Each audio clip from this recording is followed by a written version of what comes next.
এ কোরআন বলছে আমার ভিতরে শুধু রাজনীতি নাই, গোটা বিশ্বকে রাজনীতিকে আমি শিখাই, অর্থনীতি শিখাই, পৃথিবী চলবে কিভাবে তা আমি দেখাই।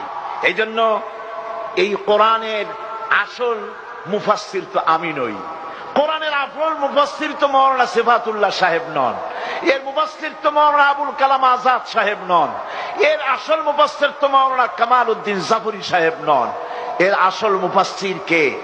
কোরআনের আসল মুফাসসির, জেনুইন অথেন্টিক ইন্টারপ্রেটার, আল্লাহর পক্ষ থেকে নিয়োগ প্রাপ্ত মূল মুফাসসির যিনি, মূল তরজমানুল কোরআন, কোরআনের ভাষ্যকার যিনি, তিনি হচ্ছেন সর্বকালের সর্বযুগের সর্বশ্রেষ্ঠ মহামানব বিশ্বনবী জনাবে মুহাম্মদ রাসূলুল্লাহ সাল্লাল্লাহু আলাইহি ওয়াসাল্লাম।